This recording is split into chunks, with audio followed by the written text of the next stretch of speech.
ज्योतिर्विद सोनाली आपण मानक मोर चैनल दृष्टि एस्ट्रो को स्वागत करुछि।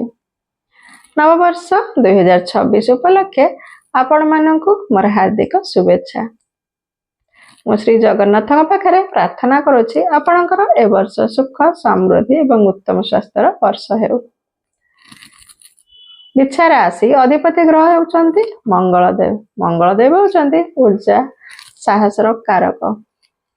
एमाने जहाँ को भल पाती बहुत भल पाती एमाने शांत प्रकृतिर होता किंतु एमान सहित जो मैंने शत्रुता करते भल हो न था। तेज आसतु जाना विच्छाराशि व्यक्ति मान 2026 मसीहाटी किपर रही। वर्ष आरंभ अष्टम भाव आपण राशि देवगुरु बृहस्पति अच्छा जून 2 नवम भाव को चलन करेंगे।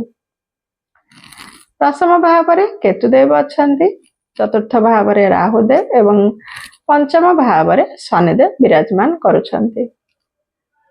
आपणकर वर्षर द्वितीय भागटी आपण को विभिन्न क्षेत्र में सहयोग करिवो।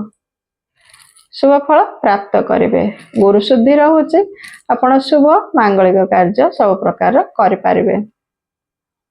आपण जदि आपण कौन कार्य आरंभ करने को चाहते तेबे आपण जून मास पर आपण आरंभ करंतु। स्वास्थ्य आपणकर ए वर्ष टिके स्वास्थ्यर जत्न नबार आवश्यकता रही। विद्यार्थी मानक पई ए वर्ष कठिन परिश्रम करिया पड़िबो। जे माने उच्च शिक्षा प्राप्त करबा पई चाहुचंती से माननको कोनोसी क्षेत्र टिके विलंब देखा देउथबो किंतु जून मास पर से सब समाधान होई जिवो। आपणकर कर्म क्षेत्र में मन लागू नथिबो सैटिस्फैक्शन जॉब सैटिस्फैक्शन आपणकर पाउ नथिबे। कर्म क्षेत्र परिवर्तन करने को इच्छा हेउथबो। आपण जदि जॉब परिवर्तन करने को चाहते तेबे जून मास करंतु। ता पूर्व जॉब छाड़ंतु नहीं। आपणकर घरे कोनोसी कथा को नहीं टिके जुक्ति तर्क सृष्टि हो पारे। आपण से प्रति टिके ध्यान देवे। लव रिलेशन रे आपणकर कोनोसी कथा को नहीं आपण को भीतर मध्य टिके जुक्ति तर्क सृष्टि हो पारे। आपण को विभिन्न क्षेत्र रे आपण को प्रॉपर्टी मिलबार संभावना रही। आपण को आपण कोनोसी जिंस आपण मध्य किनि पारंती किंतु आपण टिके जगी रखी ए वर्षटी चलेबे। वाद विवाद ठू दूर रे रहिबे। जानवाहन चलाचल रे सतर्कता अवलंबन करिवे। संतान आपणकर पाठ पढ़ारे एते मन न दे पारंती सेति प्रति टिके ध्यान देवे। आपणकर ए वर्षटी ए भली गति करिवार संभावना रही। मांकर हुए तो आपणकर मांकर टिके स्वास्थ्य समस्या टिके जॉइंट पेन भली समस्या देखा दे पारे।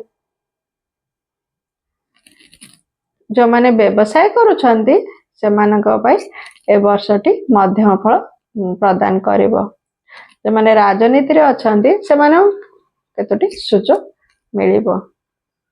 एई भली आपण माने फल प्राप्ति करिवार संभावना रही।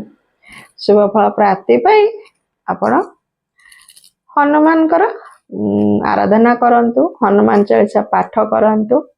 केसर तिलक आपण सबदिन मुंडरे लगांतु। ए वर्ष जेहेतु सूर्यदेवकर वर्ष आपण सूर्यंकर आराधना करंतु।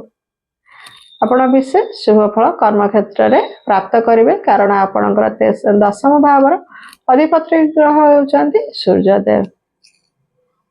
तेणु आपण सूर्यदेव तंबा ढारे जल अर्पण करंतु।